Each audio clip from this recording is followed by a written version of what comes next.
Seva Medal, Uttam Yudh Seva Medal, Ati Visishta Seva Medal, Visishta Seva Medal by Government of India.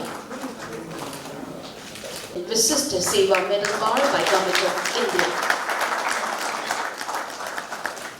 Yudh Seva Medal.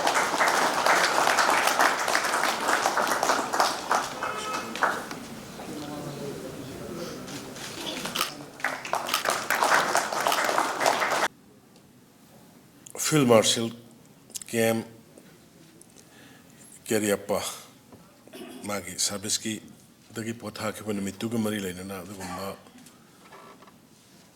Bharat Levak Sibunga Iba Ngapda Kannaba Honaba Koi Mayam Praja Mayambu Kannaba Ngaknapa Mani Bharat Kiapun Musaktam Kannaba Honaba Tawaina Ponta Piki Mayamadi Madugi Doctor Service Torkanda Ainga Samarta Tum the Sadana, Koi Mayam, and the Katoma Mayam Dugi, next Singanamin. Yam the important rib.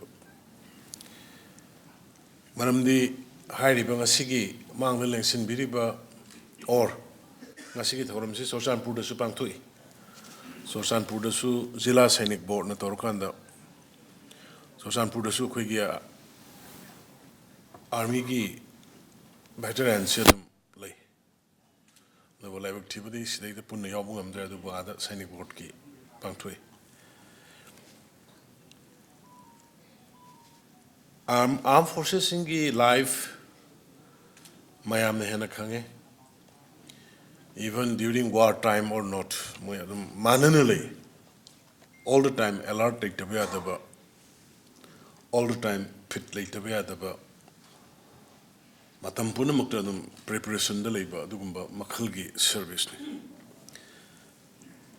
And the Mashida de Koigi the Muktat Bharatki, Apun Masaktam, Kanana Baloina Bharatki, Praja, innocent Praja Mission Praja Mungana with them Mukwina Tauki sacrifice, Tauriba sacrifice, past and present.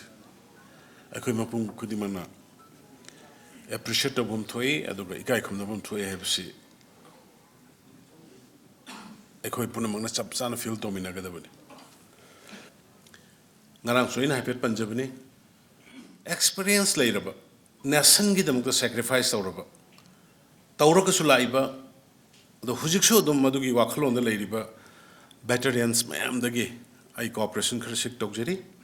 Lady ba hujiki Manipur sha koi let us join together. State ki interest ta, koi zati ki nation ki interest ta.